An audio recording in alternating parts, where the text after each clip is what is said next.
Guys, let me know if you have any doubt.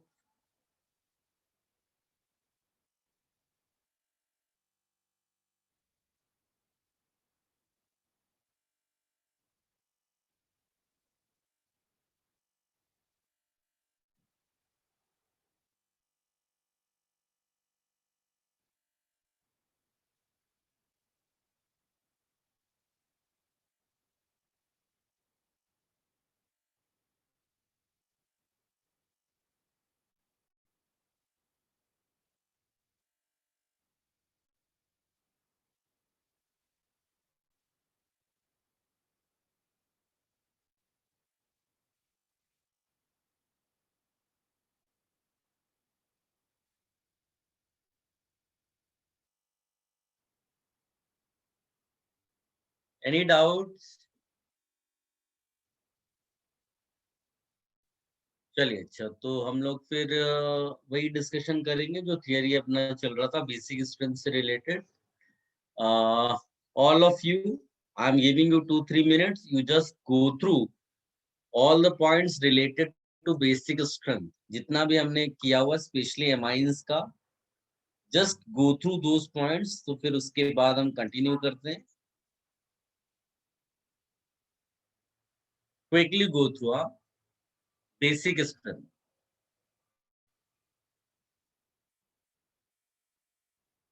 कोई doubt आता है तो तुरंत पूछिए आप.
Somebody saying, sir, I had some doubts in exercise of booklet.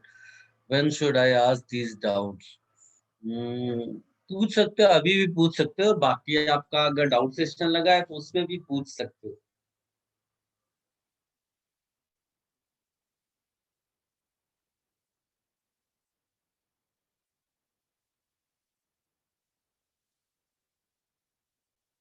Guys, go through कर लिया आपने बेसिक स्टैंड वाला पार्ट जितना पढ़ाया गया आपको?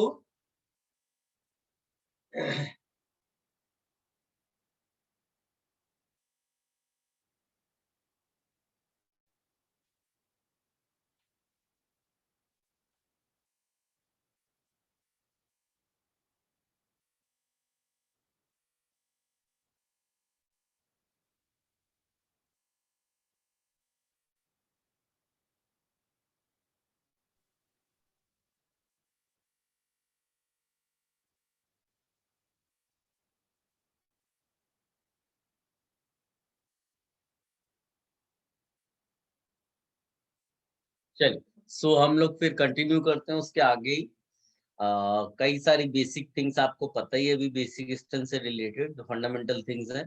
एक क्वेश्चन के फॉर्म में मैं लिख रहा हूँ. I am going to discuss one concept. तो आप एक बार सोच कर बताओ इसका आंसर क्या होना चाहिए. You use your mic. आप लिखेंगे नहीं इसका आंसर, माइक यूज करके बताइएगा.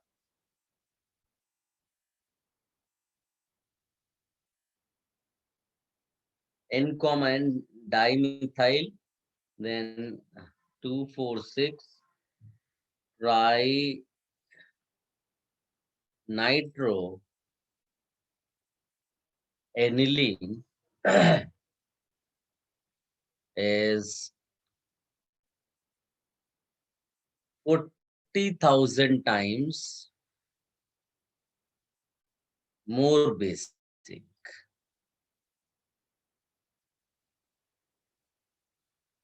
than 2,4,6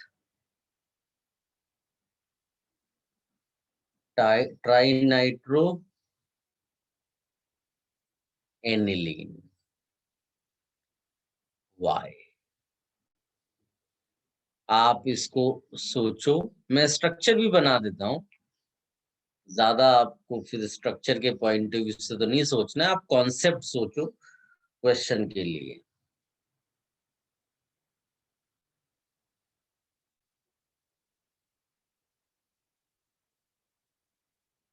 ये पहला कंपाउंड है,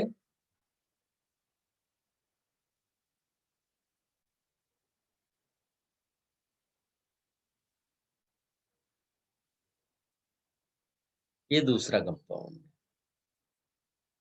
सोचो और फिर माइक यूज करके आंसर एक्सप्लेन करिए।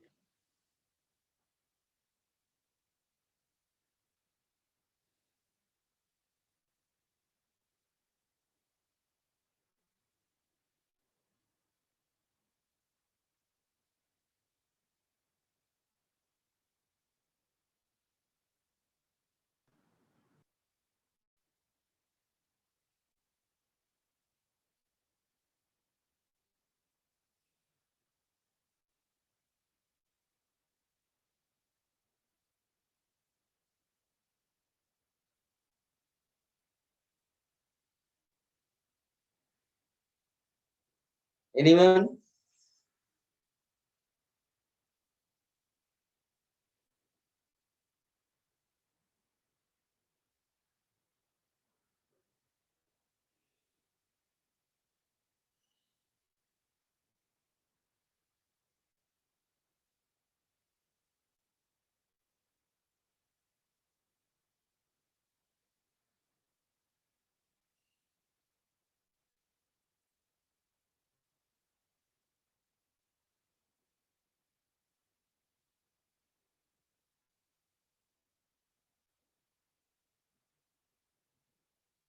कोई कुछ तो बताया बेटा, नहीं तो फिर तो ये बड़ा यू नो मैं ही क्वेश्चन देता हूँ, मैं ही आंसर दे देता हूँ, फिर बड़ा वन वे में हो जाएगा। कोई तो कुछ बोलने की ट्राई तो करे एटलीस्ट।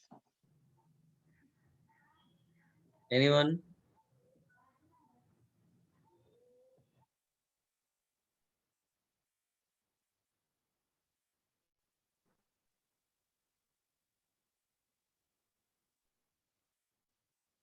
आंसर भी सामने ही लिखा है, क्वेश्चन भी सामने ही लिखा है, क्या तुम सोचते हो, कुछ तो बताओ। और माइक यूज करो बेटा, नहीं तो फिर क्या होता है, अगर आप लिख भी देते हो तो उससे सारे बच्चे कैसे इन्वॉल्व होंगे, तब तभी होंगे जब वो आपको सुन पाएंगे। तो इवन दो ये ऑनलाइन लेक्चर है, बट आप ट्राई करिए सब लोग इंटरेक्शन, वो बेटर वे है। सर बोलिए बेटा। सर सेकंड कंपाउंड में हाइड्रोजन बॉन्डिंग के कारण वो ज्यादा एसिडिक हो जाएगा।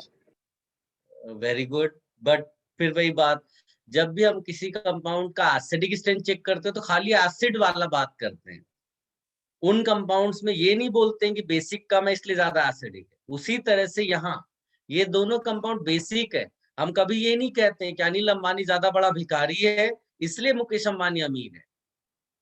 दोनों ही अमीर है, वैसे यहाँ दोनों ही बेस है। अब तुम बेस टू बेस कंपैरिजन करो। सर फर्स्ट कंपाउंड में N को CH3 कनेक्टेड है जो कि इलेक्ट्रॉन ग्रुप है, इसलिए फिर इलेक्ट्रॉन डेंसिटी बढ़ रहा है, इसलिए बेसिक। बिल्कुल, अब ये थोड़ा सा ढंग का आंसर आया। और कोई बताए? और कोई?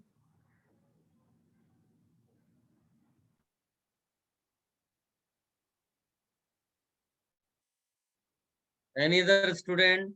आप ध्यान से देखो, ये कोई छोटा मोटा इंक्रीज नहीं है, 40,000 टाइम्स मोर है। तो ऐसा छोटा मोटा एक्सप्लेनेशन नहीं चले, कुछ स्पेशल है और ये हमने पढ़ा हुआ है पहले।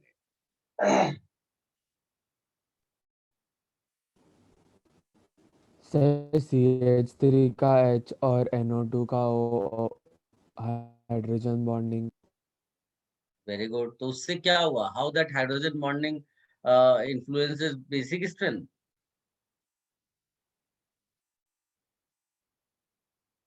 मौके बहुत कम मिलते हैं। आप ऑन पेपर कुछ भी लिख रहे हो, अगर आप बता नहीं रहे हो किसी को, तो सामने वाले को पता नहीं चलेगा कि आपके अंदर क्या टैलेंट है। तो इसीलिए मैं बोल रहा हूँ, आप माइक यूज करिए और बताइए।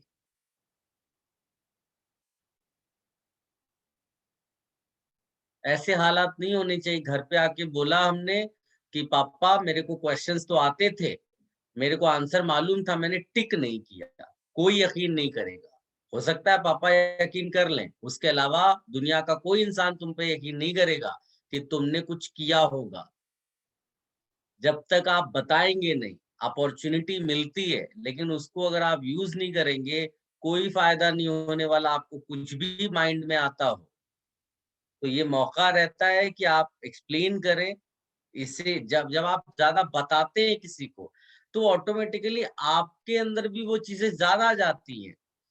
और अगर आप केवल नहीं बताएंगे, चुपचाप, शर्म आएगी, आप हेजिटेट करेंगे, तो बस लाइफ में ऐसे ही रहने वाले हैं, फ्यूचर में भी। एनीवन? ये नहीं होना चाहिए कि मैं आपको ये बता दूं कि आपका आंसर सही है तो आप बोलेंगे, मैं बता दूं कि आपका आंसर गलत है तो आप नहीं बोलेंगे। आप ये चाहते हैं, अनफॉर्चुनेटली उसमें फंसे हुए रहते हैं। कोई पहले कंफर्म कर दे कि मेरा आंसर सही है, और जब मैं कंफर्म हो जाऊंगा तब मैं दुनिया वालों को बताने जाऊंगा, माइक पर बताऊंगा, नहीं तो मेरी इंसल्ट हो जाएगी। वो उसमें फंसे रहेंगे तो लाइफ में कैसे आगे बढ़ेंगे?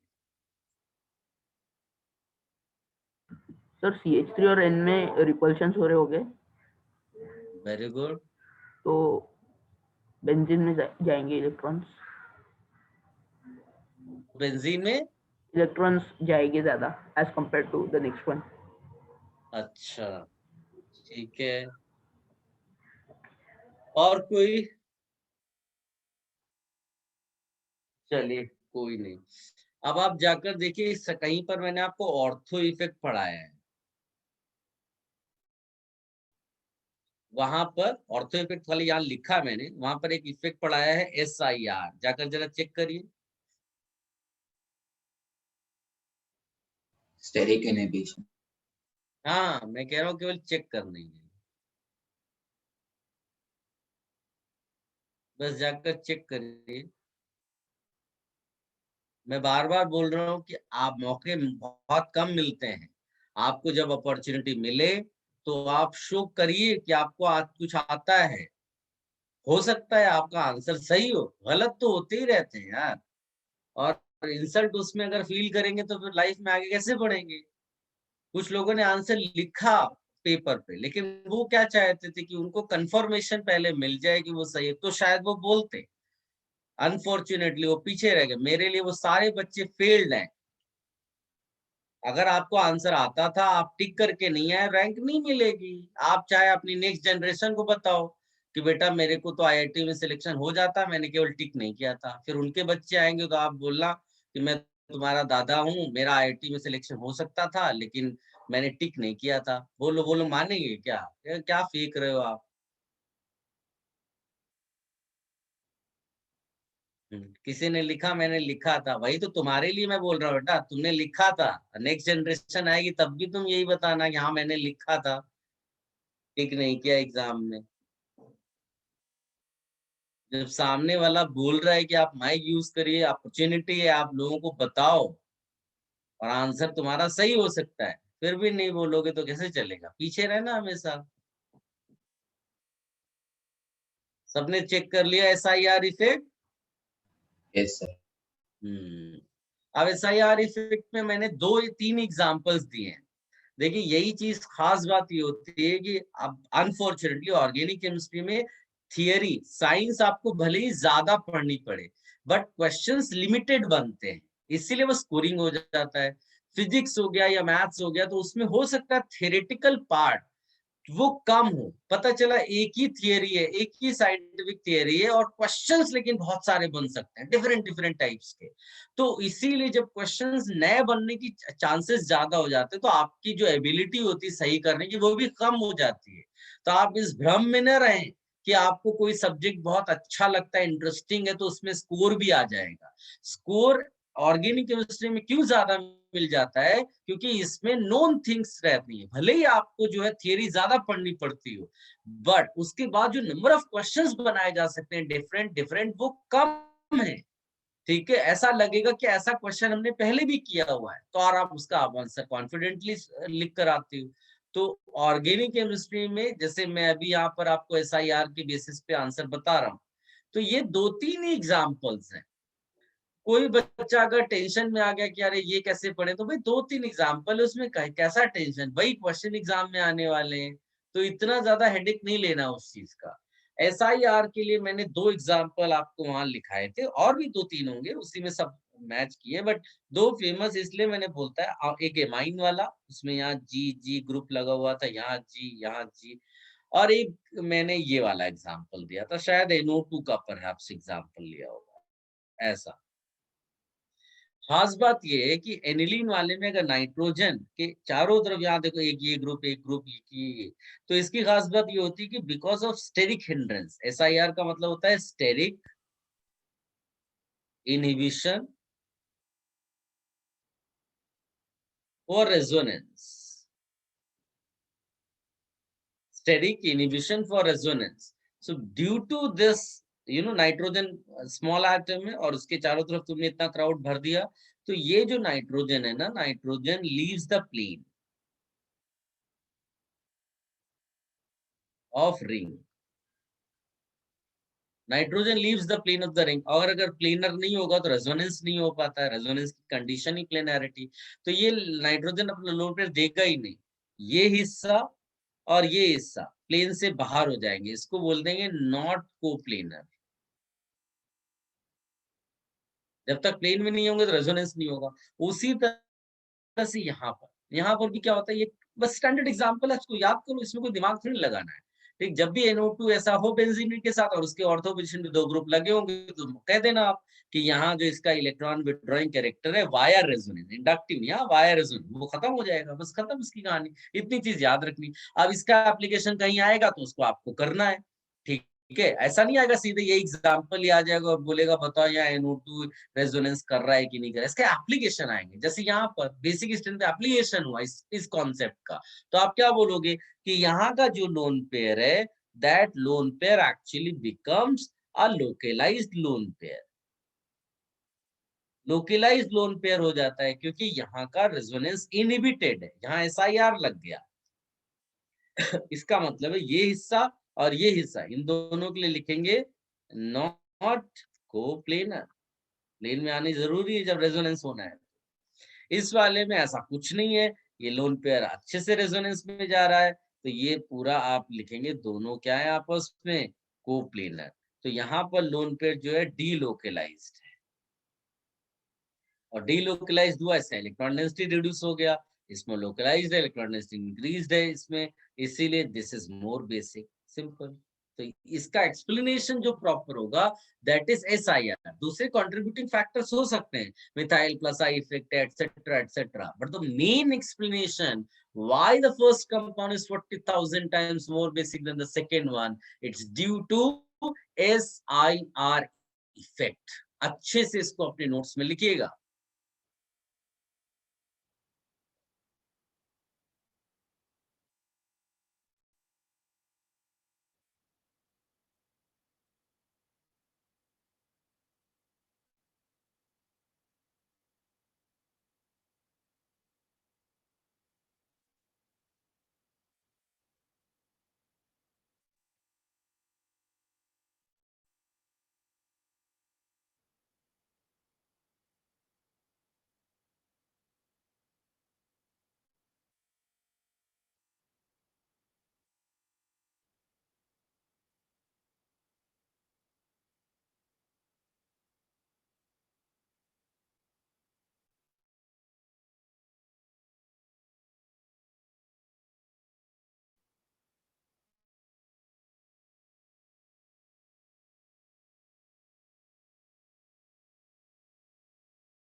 Have you copied this?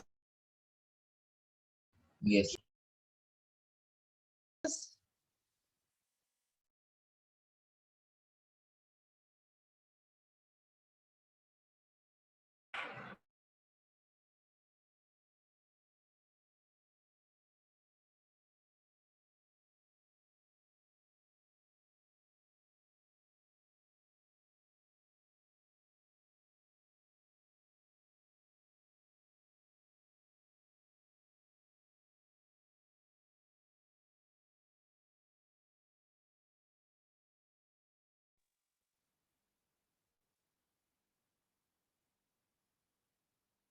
Guys, मैं एक और क्वेश्चन देता हूँ and use your mic again to answer.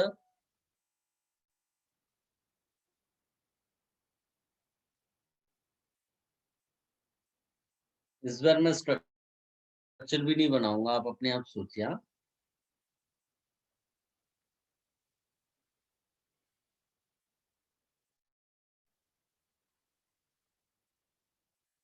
This is 4 nitro.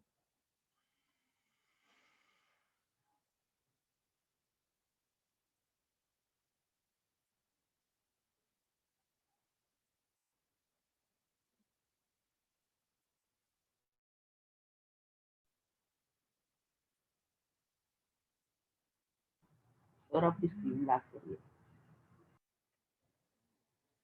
Am I audible? Yes, sir. Black कर रही है. Okay.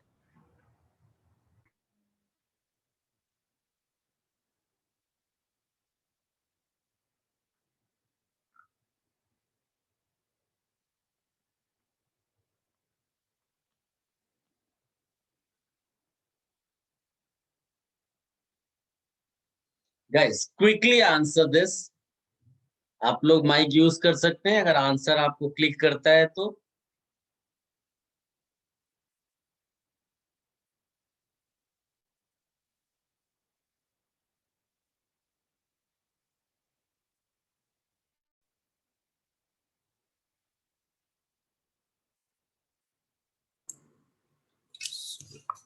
सर वो मेटा पोजीशन पे है methyl. Very good. So what आगे? सर तो वो डीलोकलाइज नहीं होता, लोकलाइज हो जाता है, फिर मेटा में रेजोनेंस नहीं होता. अच्छा, ठीक है. और कोई?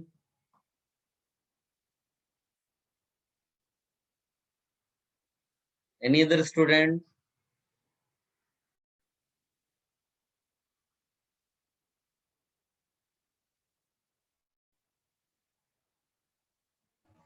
सर बोलो बेटा. सर फर्स्ट कंपाउंड में जो मिथाइल ग्रुप है वो पैरा पोजीशन पे है, तो वो रेजोनेंस में इन्वॉल्व नहीं हो रहे. मिथाइल ग्रुप पैरा पोजीशन पे.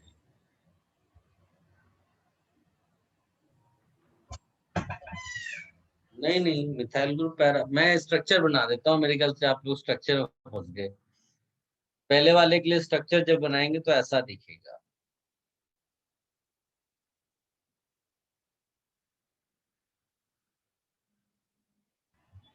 सॉरी सर, पैरा नहीं, मेटा मेटा.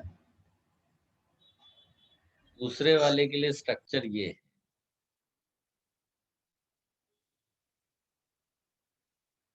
अब आप कोई भी एक्सप्लेन कर सकता है. मैंने स्ट्रक्चर देख बना दिया. अगर आप अभी भी सोचना चाहते हो 30 सेकंड्स आप सोच लो.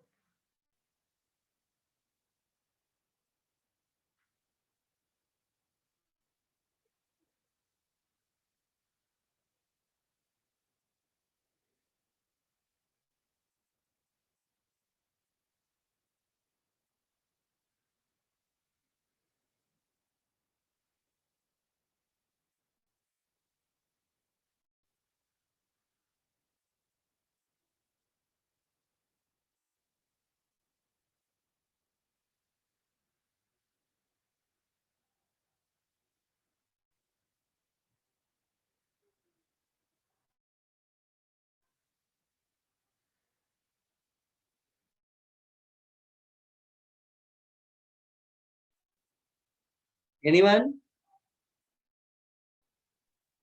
सर फर्स्ट कंपाउंड में SIR हो रहा है.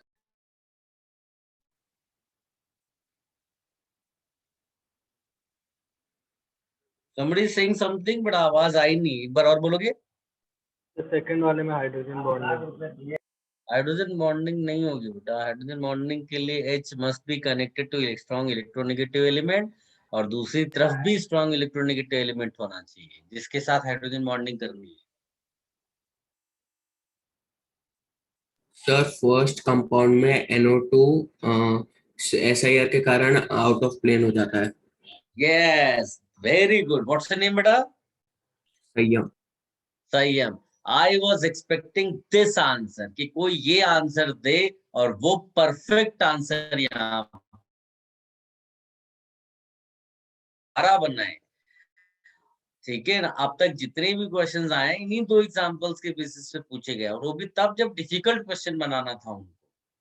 तो बड़ा इसका सिंपल सा आंसर था कि ये जो NO2 है, इन पहले केस में ये SIR लगता है यहाँ पर, और SIR इफेक्ट से क्या हो जाएगा, इसका जो इलेक्ट्रॉन विड्रॉइंग है वाया इंडक्टिव रहेगा, वाया रेजोनेंस खत्म हो जाएगा।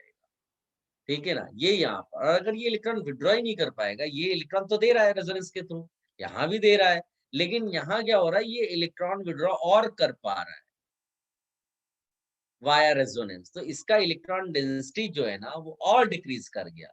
यहाँ पर इलेक्ट्रॉन डेंसिटी डिक्रीज कर रहा है, बट उसमें केवल इसका बस इधर जाना है, इसका इफेक्ट नहीं लग पा रहा, जबकि इसमें NO2 भी इलेक्ट्रॉन विड्रॉ कर रहा है। तो बिकॉज ऑफ दैट ये पहला वाला दूसरे से ज्यादा बेसिक है। दिस इज अनदर एग्जांपल जहां पर हम SIR इफेक्ट की वजह से बेसिक स्ट्रेंथ एनिलीन का एक्सप्लेन कर रहे हैं। इसको भी आप कॉपी कर लो।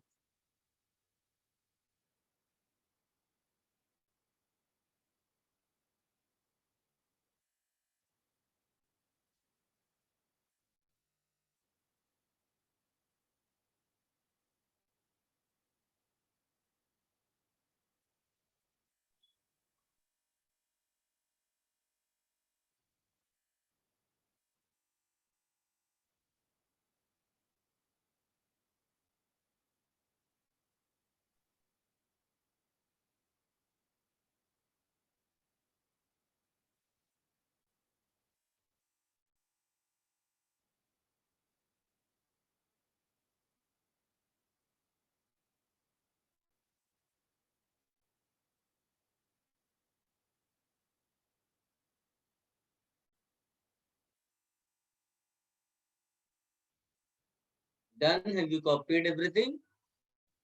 सर एक सेकंड। सर प्रीवियस क्वेश्चन से पहले आपने कोई क्वेश्चन कराया था? बेटा वो डिस्कनेक्ट हो गया था, इसकी वजह से वो स्क्रीन चला गया। जब रिकॉर्डिंग भेजूंगा तो आप स्टार्टिंग वाला देख लेना।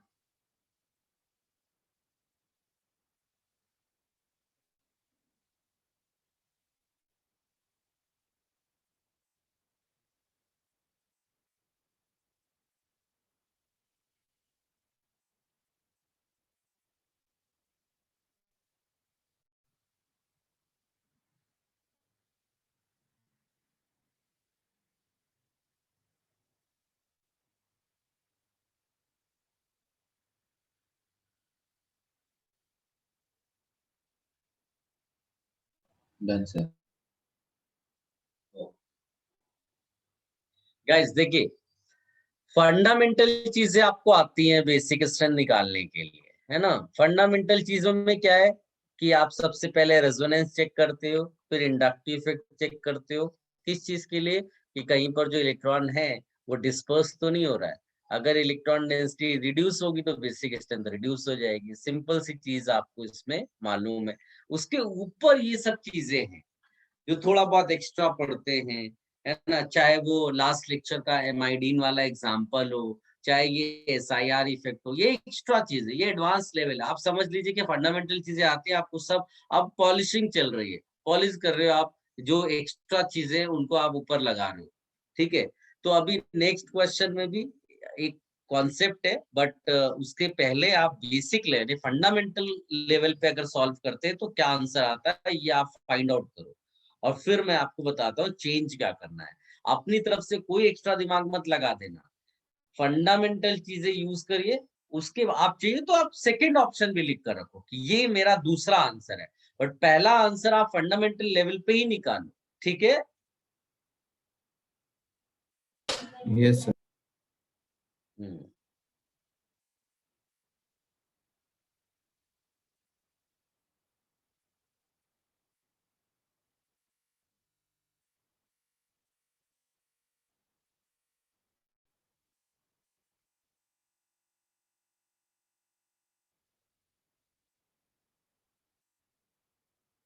सबसे पहले ये पता करना कि कोई कंपाउंड बेसिक क्यों है, फिर वो चीज जिसकी वजह से वो बेसिक है वो इंक्रीज हो रहा है डिक्रीज हो रहा है, उसके बेसिस पे ऑर्डर आता है। तो quickly you all right the basic strength order fundamental level पे, फिर मैं डिस्कशन करता हूँ।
Guys it got disconnected, but आप अपना आंसर सब लोग लिखो। हाँ, क्वेश्चन में दोबारा लिख दूंगा।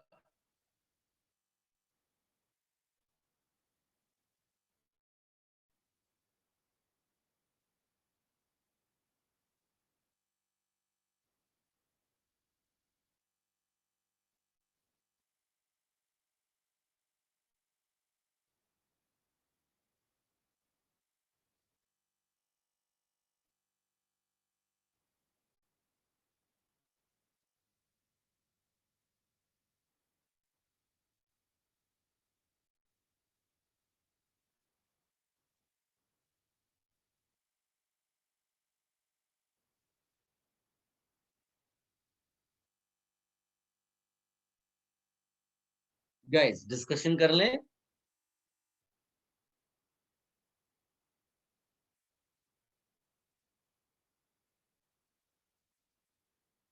Yes sir.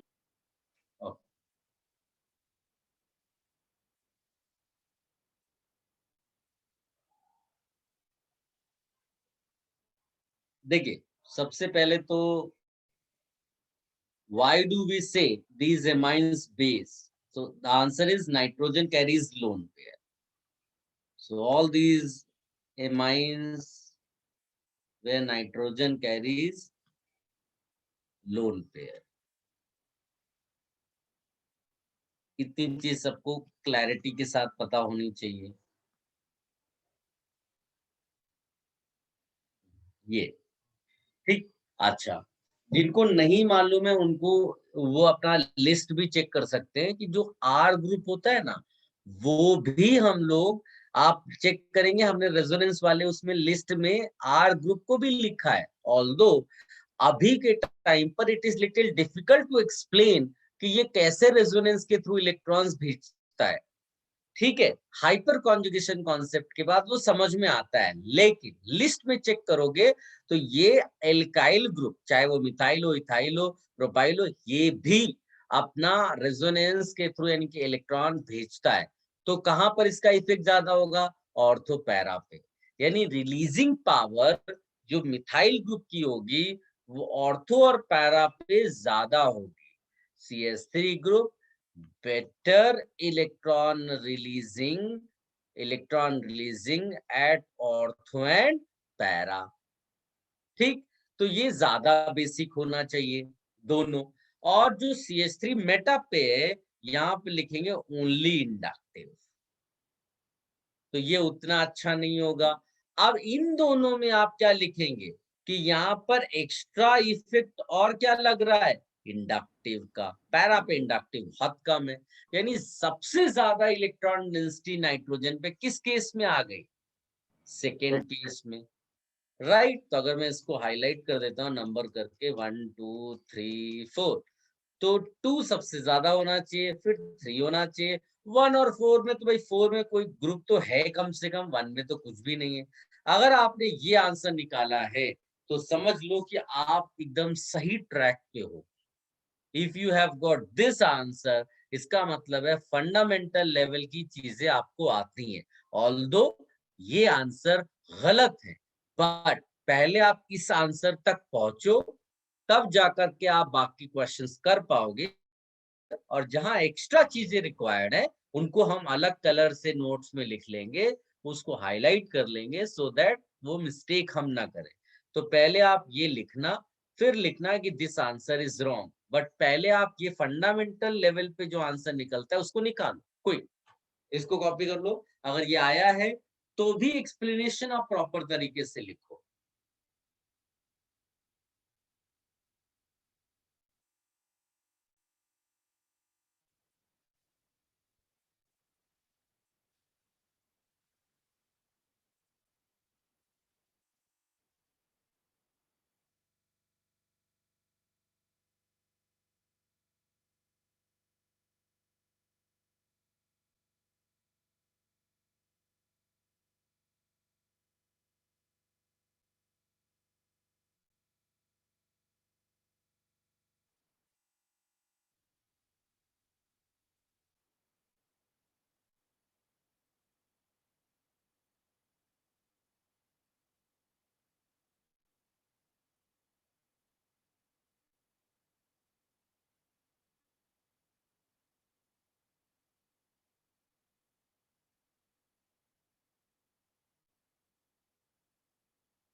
डन, सबने कॉपी कर लिया। Yes sir. अब इसका जो करेक्ट आंसर है वो मैं लिख देता हूँ। पहले क्या है, मैं तुम्हें एक्सपेरिमेंटल डेटा भी देता हूँ, ताकि कोई तुम्हें कभी कंफ्यूज ना कर पाए ये बोल करके अरे इसका एक्सप्लेनेशन तो ये है, तुमने गलत आंसर लिख रखा है। तुम उसको फटाफट इसका केबी वैल्यू बता देना। जैसे पहले कंपाउंड का जो केबी वैल्यू है वो है 4.2 इंटू 10⁻⁻10। जितना ज्यादा केबी होता है उतना वो ज्यादा बेसिक होता है। जो सेकेंड कंपाउंड है उसका केबी है 4 पॉइंट, कहाँ गया 4 पॉइंट, इसका केबी, सॉरी इसका केबी मेरे पास है 2.42 इंटू 10⁻⁻10। इसका जो डेटा मेरे पास है वो है 12 इंटू 10⁻⁻10, और इसका जो डेटा है वो है 4.9 इंटू 10⁻⁻10। गाइस, अगर आप इस केबी वैल्यूज को देखो तो बताओ आंसर क्या निकलेगा। What is the correct answer? 3 is greater than 1 is 2 lakh। Correct order इसका निकलेगा 3 सबसे ज्यादा, फिर आएगा 4, फिर आएगा 1, और लास्ट यहां बनता है 2। नाउ आप सिचुएशन को देखो ध्यान से, जिसको तुम्हारा फंडामेंटल कॉन्सेप्ट नंबर 1 बोल रहा था वो पहुंच गया लास्ट में, समझ में आया? अगर बाई चांस इस क्वेश्चन में ये कंपाउंड नहीं दिया होता, ये कंपाउंड मिसिंग होता, तो बताओ क्या आंसर में गड़बड़ी होती? नो। नो। इसका मतलब है कि जेई मेन और जेई एडवांस टाइप के क्वेश्चंस में आप डिफरेंस समझिए। एक एक्स्ट्रा कंपाउंड डाल दिया, क्वेश्चन का लेवल जो होता है वो बहुत ज्यादा बढ़ गया। अगर ये सेकेंड कंपाउंड नहीं होता तो कोई फर्क नहीं पड़ता तुम्हें ये नई वाली साइंस जो मैं बताने वाला वो आती है कि नहीं आती है, आपका भी आंसर वही होता जो किसी और बच्चे का होता है। जो कम पढ़ कर गया उसका भी वही आंसर होगा, फंडामेंटल चीज पढ़ ली, वही रेजोनेंस, वही इंडक्टिव, और उसका फटाफट आंसर आ गया। Getting this point? यानी यहाँ पर केवल प्रॉब्लम है, और इसका जो एक्सप्लेनेशन है, यानी this answer will be explained bye concept जिसका नाम है SIP। थोड़ी देर पहले हमने SIR लिखा था, अभी क्या है? SIP। इसका फुल फॉर्म है स्टेरिक इनहिबिशन और प्रोटोनेशन। ये क्या है? इससे पहले आप ये कॉपी कर लो जो भी सामने है।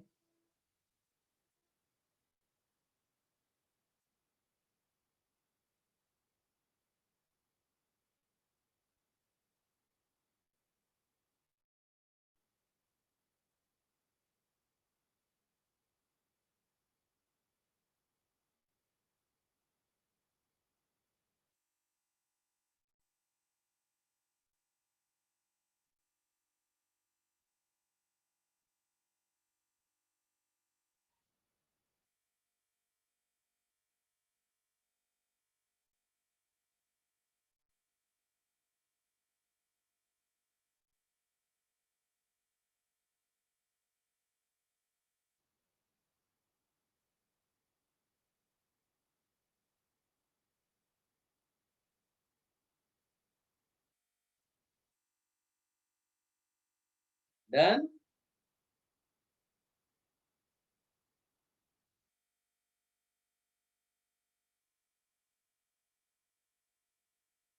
Yes sir. No, what is SIP? देखो कई बार टीचर्स या फिर बुक्स में ये कॉन्सेप्ट हो सकता है दिए ही ना हो, और एक्सेप्शनल केस करके लिख देगा वो, है ना? या फिर ये क्वेश्चन ही हो सकता है तुम्हें ना मिले, राइट? और अगर मिल भी गया तो हो सकता है आंसर की में इसमें गड़बड़ी दी हो। तो इसीलिए मैंने आपको ये डेटा दिया हुआ। कभी भी आपको डाउट लगे, आपके पास गूगल है, आप उसमें से ये वैल्यू सर्च कर सकते हो, अप्रोक्सीमेटली वैल्यूज यही मिलेंगी तुम्हें, फिर आप ऑर्डर भी जज कर सकते हो। तो आपको क्लैरिटी होगी कि बुक का आंसर सही है या गलत है। अपने नोट्स पे यकीन करना, जो भी तुम पढ़ रहे हो सब डेटा का बैकअप है उसके साथ। अब देखो, let me show you guys. अगर एक छोटा सा घरेलू क्वेश्चन मैं आपसे पूछूं कि मान लीजिए कि आप हो यहाँ पर कहीं पर खड़े हुए हो, और एकदम बगल में आपका कोई पेरेंट खड़ा है, मम्मी हो सकती है, पापा हो सकते हैं, और कोई अचानक से आपको पीटने के लिए आता है, आपको थप्पड़ मारना है उसको, तो बताइए वो जब आपको पीटने के लिए आ रहा होगा तो पेरेंट क्या करेंगे? सेव करेंगे जो भी हमको। पेरेंट है आपका, वो क्या करेगा? वो आपका बताइए। बचाएंगे।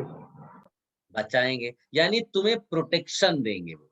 अब दूसरा एग्जांपल, तुम यहीं पर हो, पेरेंट बहुत दूर है तुमसे, और वो पीटने वाला बंदा फिर भी आ रहा है, तो बताइए वो प्रोटेक्शन पेरेंट तुम्हें प्रोवाइड कर पाएंगे? No sir. नहीं। ये एक घरेलू एग्जांपल है अंडरस्टैंड करने के लिए कि SIP क्या है। ध्यान से देखना, ये एक एनिलीन है, NH2। इसका लोन पेयर नाइट्रोजन के पास है, इसीलिए ये कंपाउंड बेसिक है। और इस बेस को देख करके किसके मन में लालच आता है? H+ के, वो आता है इसको अटैक करने की। सिनेरियो वही है, तुम NH2 हो और H+ तुम पे अटैक करने के लिए आता है। अगर तुमने, और ये केवल NH2 एनिलीन पे एप्लीकेबल है, SIP हम लोग कहां पढ़ते हैं? Only for aniline, right? अब देखो मैंने यहाँ एक ग्रुप G लगा दिया, इस जी की खास बात ये कि अपने क्राउड के बेसिस पे, यानी क्राउडिंग इफेक्ट के बेसिस पे, स्टेरिक हिंड्रेंस के बेसिस पे ये H प्लस के अटैक को इनहिबिट करता है, रोकता है, उसको प्रोटेक्शन आप मानकर चलो NH2 को दे रहा है, एक काइंड ऑफ प्रोटेक्शन। तो यहाँ पर जो है H प्लस का अटैक अगर कम हो पाएगा तो ये कंपाउंड, क्योंकि जितना H प्लस का NH2 से इंटरेक्शन होगा उतना एसिड बेस बोला जाएगा इनको, तो इसका बेसिक स्ट्रेंथ जो है वो रिड्यूस हो गया। और उसका रीजन क्या निकला? SIP, steric inhibition for protonation. Protonation मतलब H प्लस का अटैक। क्या इतना समझ में आया? क्या रिलेट कर पा रहे उसको इस घरेलू एग्जाम्पल से?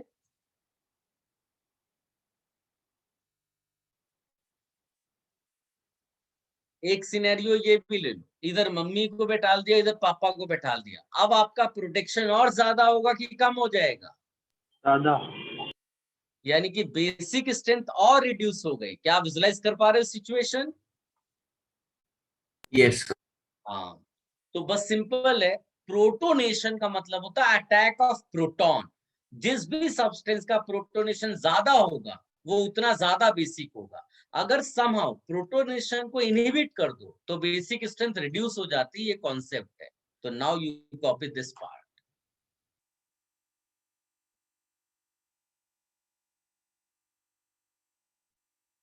सर बेसिक स्ट्रेंथ रिड्यूस कैसे होती है प्रोटोनेशन को इनहिबिट करने से? अगर मान लो भिखारी तुमसे पैसे मांगने आता है, तुम्हारे पास कुछ भी हो, अगर भिखारी को पैसा नहीं दिखाई देगा तो तुम्हारे लिए वो क्या बोलेगा? तो अमीर हो या गरीब हो? गरीब। बस सिंपल है। अगर H plus fails to attack any compound तो H प्लस क्या बोलेगा कि ये सामने वाला बेसिक नहीं है। अगर ये बेसिक होता तो ये मेरे से रिएक्शन करता। Okay sir, okay.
Done? Have you copied? Sir और गाइज अपनी स्टाइल में लिखो। कई बार क्या होता है कुछ वर्ड्स ऑफिशियली नहीं होते, बट वो ऐसा आप लिख लो जिससे आपका प्रॉब्लम सॉल्व हो एग्जाम में। ठीक है, उसको कहीं लिख के तो आना नहीं है, आपको आंसर निकालना है।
Done?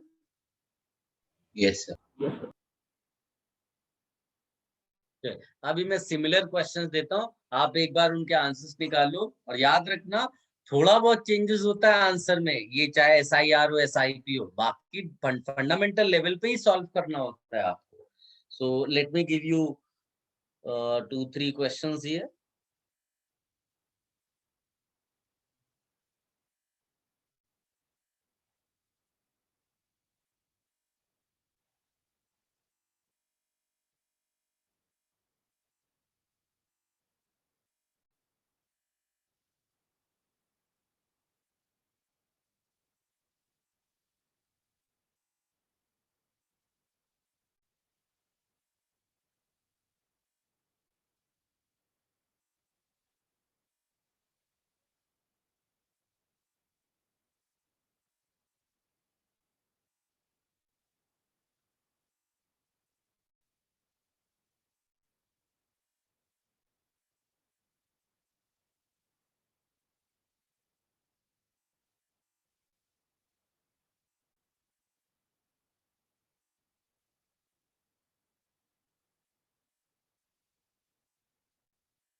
Yes, quickly right the answer.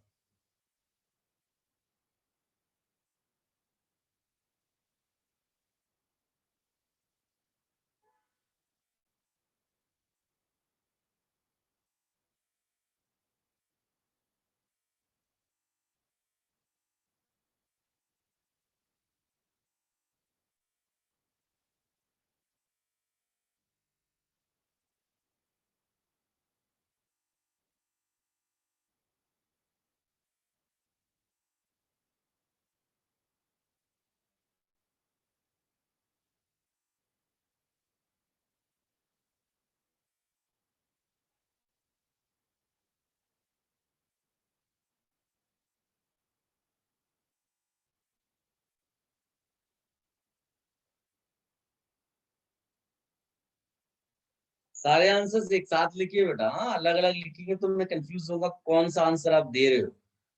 तो mention their first question, second question, third question.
Good, very good.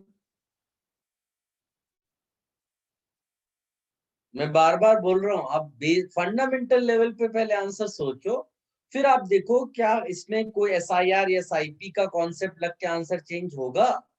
Fundamental level पे पहले सोचो।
Should I discuss? Have you all attempted?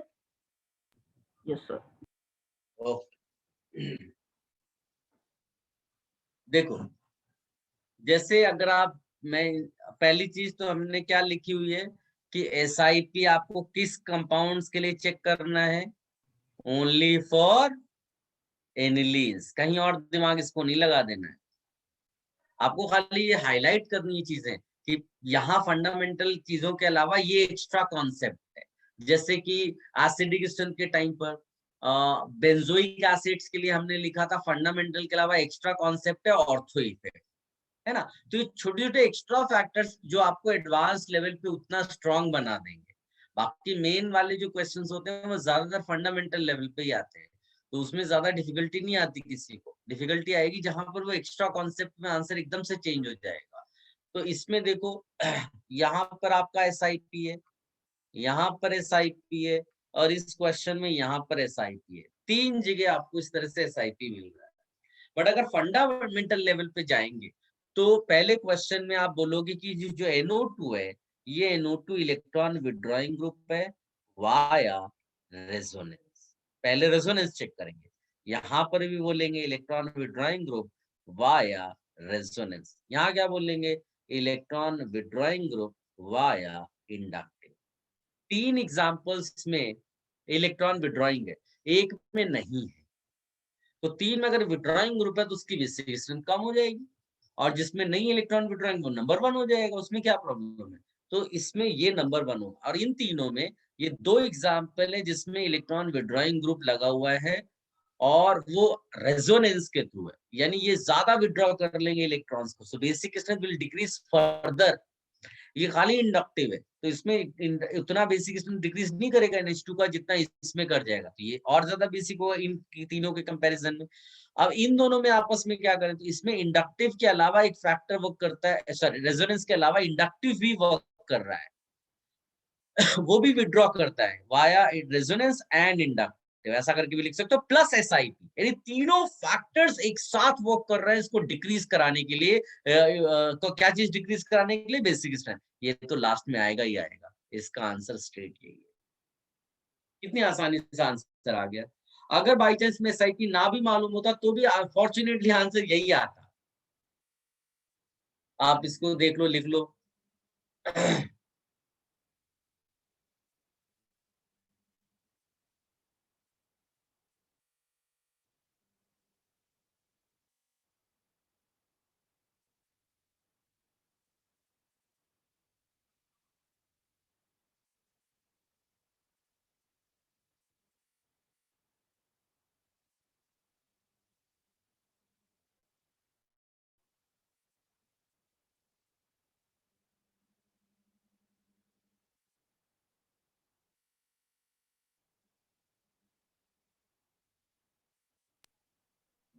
Sir 1 2 3 4 decreasing order में इसका आंसर है ना? हाँ, 1 greater than 2 greater than 3 greater than 4।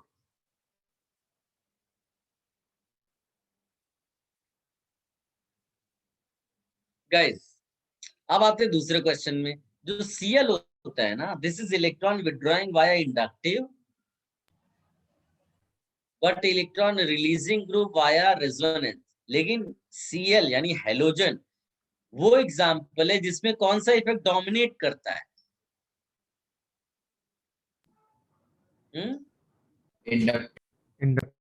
हाँ भाई, एक ही दो तो एग्जाम्पल है हेलोजन्स वाले ही खाली, जिसमें इंडक्टिव डोमिनेट करता है। तो इसका मतलब है Cl अगर लग गया तो वो विड्रॉइंग ही माना जाएगा, विड्रॉइंग ही माना जाएगा, कुछ भी हो जाए। तो ये तो नंबर 1 बेसिक हो गया, इसमें कोई विड्रॉइंग ग्रुप नहीं है। अब इन सब में आप बोलोगे कि भाई इसमें इंडक्टिव से विड्रॉ करता है, रेजोनेंस वर्क ही नहीं करता, और इसमें कम से कम इलेक्ट्रॉन दे भी रहा है, ठीक है, और इसमें तो SIP इफेक्ट हो गया। तो इलेक्ट्रॉन दे रहा तो बेसिक स्ट्रेंथ बढ़ाएगा, लेकिन ओवरऑल Cl विड्रॉइंग है, इसके कंपैरिजन में तो पीछे रहेगा, लेकिन इनसे आगे निकल गया। ये लो, इसमें SIP था, विड्रॉइंग इफेक्ट भी था, ये और पीछे हो गया। सर सेकंड वाला केस फिर से बता सकते हैं? मैं किन दो के बीच में कंपैरिजन करूं? 4 वाला एक साथ लेने में हौच पौच हो जाएगा। आप बताइए कौन से 2 का कंपैरिजन करूं? सर फर्स्ट और सेकंड कंपाउंड। फर्स्ट और सेकंड में आप बोलोगे कि since Cl is overall withdrawing group, why? Because inductive dominates and inductive से ये विड्रॉइंग है, रेजोनेंस रिलीजिंग है but inductive dominates, so overall Cl is a withdrawing group, so Cl is a withdrawing group, nitrogen electron density will reduce, so this first compound is more basic than the second one.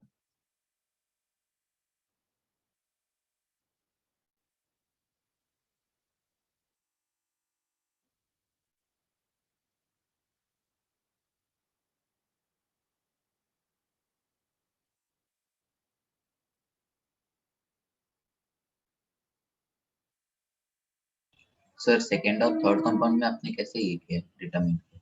Second और third के लिए बोला कि second compound में Cl का resonance भी work करता है, लेकिन Cl का रेजोनेंस यहाँ वर्क नहीं करता। हाँ सर। और जब Cl का रेजोनेंस वर्क करेगा थोड़ा भी, तो ये इलेक्ट्रॉन डेंसिटी NH2 की थोड़ी बढ़ाएगा इसके कंपैरिजन। यहाँ तो नहीं बढ़ा सकता किसी भी वजह से, रेजोनेंस है ही नहीं यहाँ पर, तो अगर इलेक्ट्रॉन डेंसिटी थोड़ी बढ़ जाएगी इसके कंपैरिजन में तो ये ज्यादा बेसिक हो गया। Okay sir. हाँ सर। और फोर्थ वाले में तो SiP लग गया, तो वैसे ही पीछे चला गया।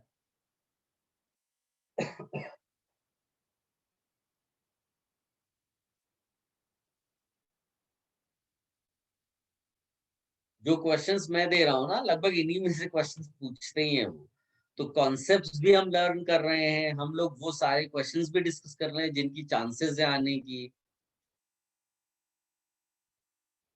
डन, थर्ड क्वेश्चन पे जाएं।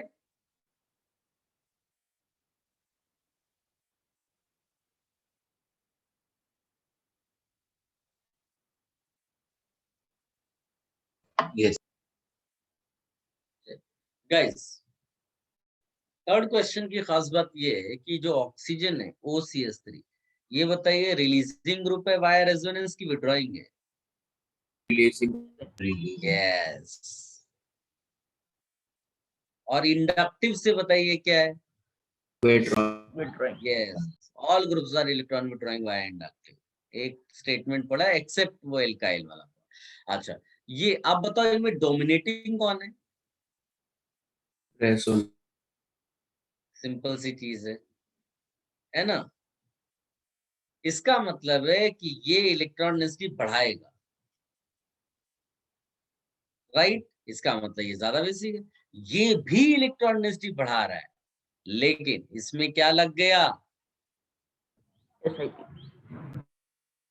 SiP।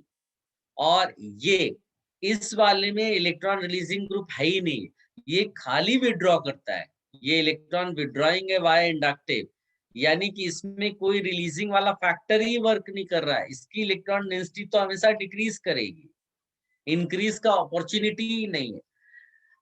आप एक खास बात देखो, हमने जो भी एग्जांपल अब तक डिस्कस किए, ज्यादातर एग्जांपल्स में ये जो SiP इफेक्ट है वो आंसर में सबसे कंपाउंड को लास्ट में लाता है। ये एक टाइप का आप एक्सेप्शनल बिहेवियर देख सकते हो, ठीक है? आप इसको एक्सेप्शनल करके भी लिख सकते हो, आप इसका एक्सप्लेनेशन भी सोच सकते हो। क्या एक्सप्लेनेशन इसका सोचोगे? जब भी कोई इलेक्ट्रॉन रिलीजिंग ग्रुप लगेगा वाया रेजोनेंस, तो वो वाला ग्रुप SiP ऑर्थो वाला ग्रुप वो लास्ट में नहीं जा पाएगा, लास्ट में नहीं जा पाएगा, क्योंकि जो लास्ट वाला ग्रुप होगा उसमें जो मेटा पोजीशन पे ग्रुप लगा है वो केवल विड्रॉ करता है, यानी कि वो NH2 की इलेक्ट्रॉन डेंसिटी केवल डिक्रीज कराता है, बढ़ाने का कोई स्कोप ही नहीं, इसीलिए वो लास्ट में। ठीक है, बाकी सारे जो आंसर्स देखोगे सब में क्या हो रहा है कि वो किसी न किसी तरह से इलेक्ट्रॉन रिलीज कर रहा है, राइट? तो यहां पर आप इसको एक्सेप्शनल करके भी याद कर सकते हैं, OCS3 वाला केस होगा। OCS3 वाला दूसरे इसी टाइप का दूसरा कोई हो सकता है जिसमें लोन पेयर की वजह से इलेक्ट्रॉन रिलीजिंग ग्रुप लगा हो, उसमें भी आंसर एकदम यही आएगा। तो मैंने इन क्वेश्चंस को उसी फॉर्मेट में दिया है जिसमें वो आंसर में लिखे हुए हैं, तो आप इसको कॉपी कर लो।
Done. Should I remove this?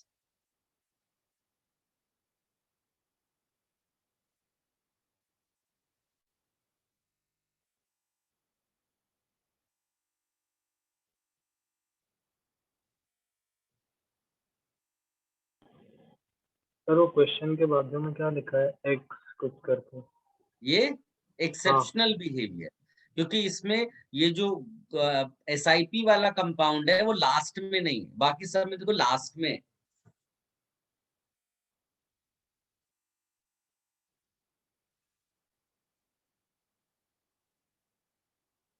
जल्दबाजी में आंसर एग्जाम में लिखना भी है तो कम से कम इस वाले को आप सेपरेट कर दो, बाकी सब में देखो लास्ट में ही रख रहे हैं।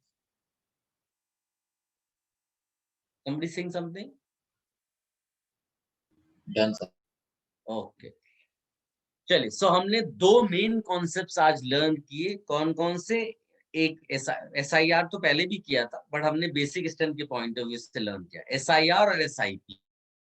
ठीक है, हो सकता है ये तुम्हें नॉर्मल बुक्स में ना भी मिले, क्योंकि वो किसी न किसी तरह से एक्सप्लेन कर देते हैं या तो आंसर की गलत दे देते हैं। तो तुम्हें केयरफुल रहना है, तुम्हारे पास KB वैल्यूज भी रहती हैं। अगर बाई चांस मैंने ना दी हो तो आप सर्च भी कर सकते हो KB वैल्यूज को, खाली आपको नाम कंपाउंड का सही सही लिखना है। जैसे ये नाम, इसके लिए आप लिखेंगे मेटा नाइट्रोएनिलीन, पैरा नाइट्रोएनिलीन, इस तरह से करके डालेंगे तो KB वैल्यूज परफेक्ट आएंगे।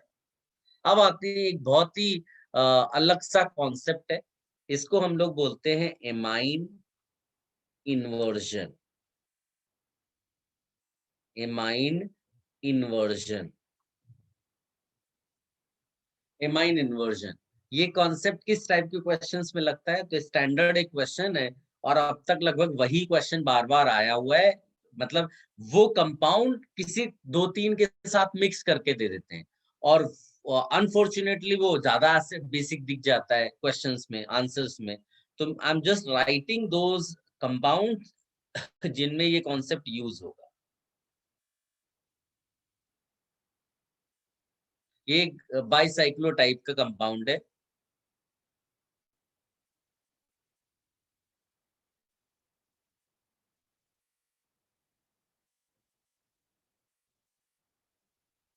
The first compound is more basic than the second compound, और इसका आंसर है, एक्सप्लेनेशन है, ड्यू टू एमाइन इन्वर्जन।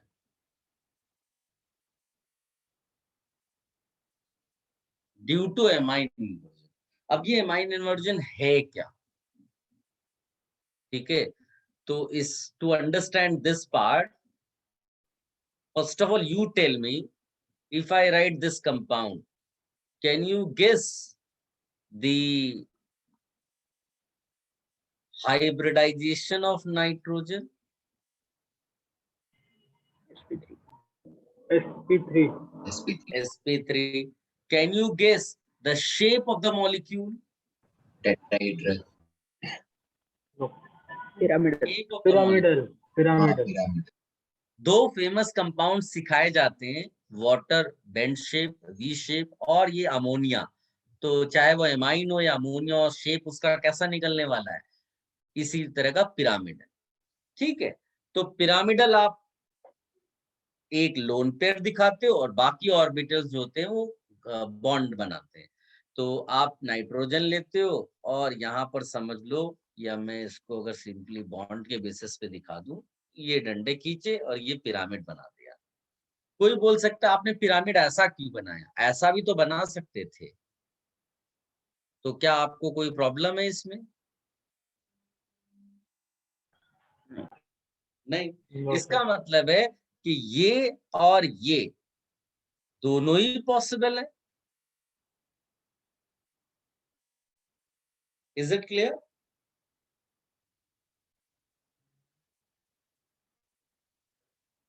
सामने दिख रहा है, समझ में आ रहा है पिरामिड जो मैंने बनाया?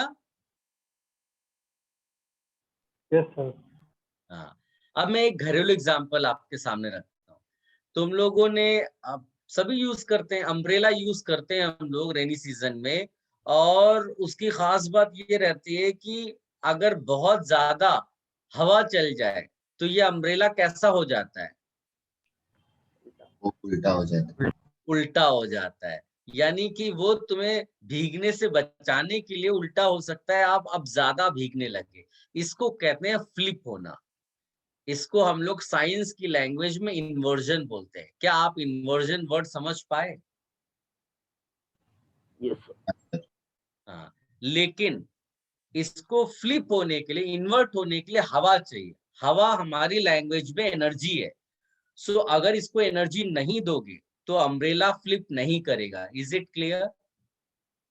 यस ठीक है।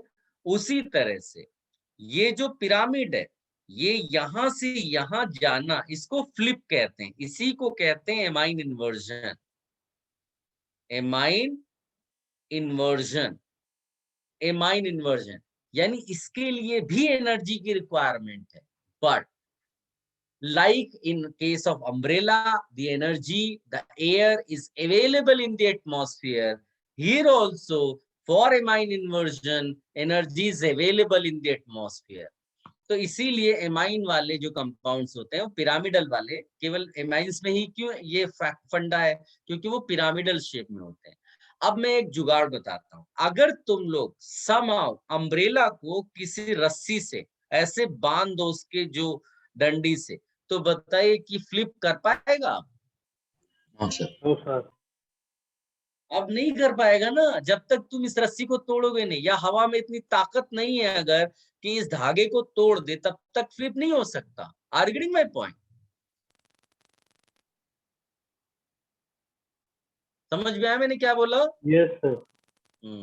तो मेरा ये जो एक्सप्लेनेशन देने का जो यहाँ पर ऑब्जेक्टिव है कि तुमने इसको रस्सी से यानी कि यहाँ बांध दिया, धागे से बांध दिया, अब ये फ्लिप नहीं हो पाएगा।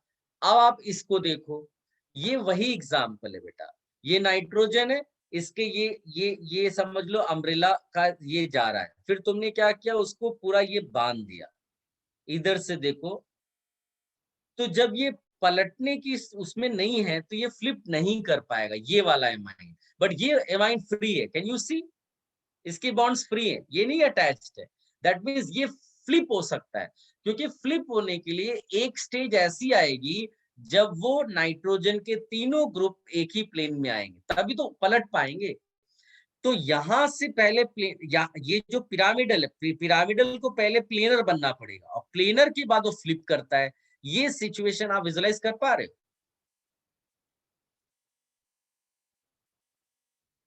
आपका फ्लिप करने का ये मतलब नहीं है कि डंडा ऊपर चला गया और ये नीचे आ गया, मैं इसको फ्लिप नहीं बोल रहा हूं। फ्लिप का मतलब है कि इस हिस्से में चेंज हो जाना। डंडा तुमने ऊपर नहीं किया है, तुमने केवल वो अम्ब्रेला जो छतरी है वो पलट गई हवा की वजह से। सिचुएशन विजुलाइज कर रहे हो? तो हम इसको फ्लिप करने का ये मतलब नहीं कि इसको उल्टा कर दिया हमने। हमने ये वाले जो बॉन्ड्स हैं, ये इस तरफ के बदले उस तरफ चले गए। Can you visualise the situation? Sir तो फिर लोन पेयर भी शिफ्ट हुआ? हाँ, लोन पेयर जैसा से कोई मतलब, वो तो एटम होते हैं ना जो हिंड्रेंस या कुछ करेंगे। लोन पेयर तो अपने आप एडजस्ट करेगा, वो जहां भी जहां दूसरे होंगे उसके अपोजिट वो लोन पेयर चला जाएगा।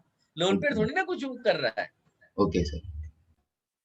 समझा ना? ऐसा थोड़ी ना कि लोन पेयर कुछ हिंड्रेंस पैदा कर रहा है कहीं पर, वो तो एटम्स है जो इधर से उधर शिफ्ट हो सकते हैं। तो वो शिफ्ट हुआ जब इधर बॉन्ड, तो वो लोन पेयर डेफिनेटली इधर दिखाना शुरू कर देंगे। लेकिन जो ये वाली स्टेज है, जब तक जैसे कि अम्ब्रेला है, अम्ब्रेला जब फ्लिप करेगा तो एक सिचुएशन ऐसी भी आएगी जो हम देखते नहीं है, क्योंकि इतना सडन चेंज होता है। अम्ब्रेला जो जो अम्ब्रेला का जो छतरी है, वो एक स्टेज में ऐसा प्लेनर होगा, तभी तो बाद में फ्लिप हुआ ऊपर की तरफ। सोच पा रहे हो? यहां से यहां जाने के लिए इसको पहले ऐसा होना पड़ेगा। ये सिचुएशन आपको दिखाई नहीं देती है क्योंकि ये बहुत तेजी के साथ इधर से उधर चेंज करता है। Are you getting this point? Yes sir. तो अगर मैं इसका ग्राफ ड्रॉ कर दूं ना इसी इन्वर्जन का, तो ग्राफ ऐसा आएगा। बताओ इस ग्राफ में कौन सा पॉइंट, मैं यहाँ अगर x1 x2 और x3 लिख दूं, कौन सा पॉइंट है जो इस ग्राफ में पिरामिडल शेप को इंडिकेट करते हैं? x1 खाली x1 x2 also सारे और सारे x3 क्या इंडिकेट करता है?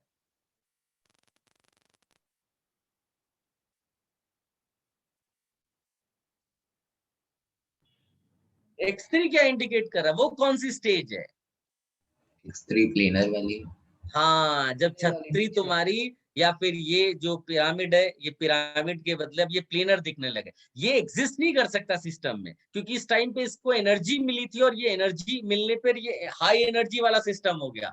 कभी भी हाई एनर्जी वाला सिस्टम स्टेबलाइज नहीं होगा, उसको वापस अपने नेचुरल स्टेट में आना पड़ेगा, ठीक है, फ्लिप होकर के। तो ये एक ग्राफ भी आप बना सकते हो, ठीक। और इन सब का एक जो फाइनल कंक्लूजन है वो यही है, उसको मैं नेक्स्ट लेक्चर में कंटिन्यू करूंगा, क्योंकि आप पहले कॉपी करोगे, इसी में आपको डाउट समझ में आएगा। Due to amine inversion, basic strength decreases. ये स्टेटमेंट है, now we have to understand this statement, but उसके पहले what is amine inversion and all, ये आप पूरा कॉपी कर लो अपनी स्टाइल में, लोकल वे में, आप कैसे भी इसको लिखो। You have to understand what is amine inversion and umbrella is the best example. ये बुक्स में नहीं मिलता है, ये आपको खुद विजुअलाइज करना पड़ता है कि ऐसा कोई डेली लाइफ में एग्जांपल है जो इन्वर्जन से रिलेटेड। और भी सोच सकते हो आप फ्री हो उसके लिए।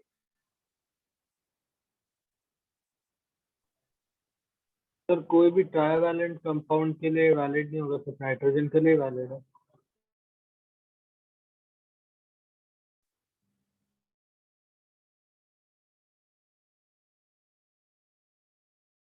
कोई भी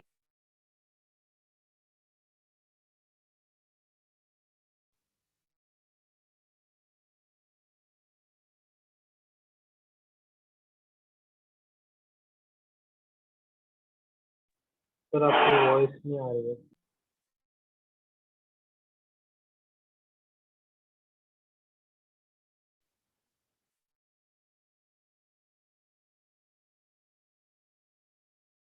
otherwise each and every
am I audible? Yes sir. Yes हाँ, किसी ने स्क्रीनशॉट लिया था बेटा, क्योंकि अब तो स्क्रीन चला गया डिस्कनेक्ट होने की वजह से। लिया था सर। हाँ, तो उसको आप डाल देना, वैसे आप कॉपी कर लेना। एंड नेक्स्ट लेक्चर में हम लोग कंटिन्यू करेंगे यहीं से, जो भी आपके डाउट्स होंगे स्पेशली एमाइन इन्वर्जन वाला पार्ट उसी को कंटिन्यू करना है। और वो जो स्टेटमेंट हमने लिखा है ना, that is very very important, कि due to amine inversion basic strength decreases. और नाम से ही पता चलता है this concept will be used only for amines, इसीलिए हमने एमाइन इन्वर्जन वहां पर नाम दिया है।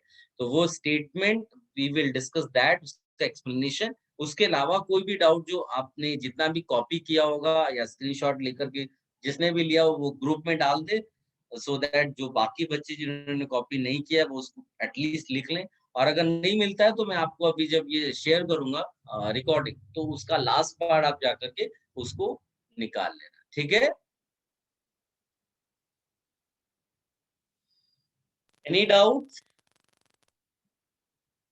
सर कोई भी ट्राइवैलेंट कंपाउंड के लिए मैं पूछ रहा था वैलिड है कि नहीं। नहीं ना बेटा, ट्राईवैलेंट का मतलब BH3 भी हो गया, वो भी प्लेनर है, उसमें फ्लिप क्या कराओगे? फ्लिप का मतलब है एक तरफ से दूसरे तरफ जाना। Sir phosphorus PCl3। जहां पिरामिडल होगा, ज्यादा दिमाग क्यों लगाना? वैसे तो ये कंपाउंड एमाइन इन्वर्जन नाम से ही है, तो उसमें जबरदस्ती हम कुछ और क्यों डालें, जब उसमें खास बात बोल रहे हैं एमाइन इन्वर्जन है। एमाइन यानी एमाइंस तो लोगे ही लोगे ना। और हमें दुनिया वालों से क्या लेना देना, हमारे लिए नाइट्रोजन का कंपाउंड बेसिक है, इसलिए बेसिक स्ट्रेंथ के कॉन्सेप्ट में अमाइन इन्वर्जन आ रहा है, बस डन।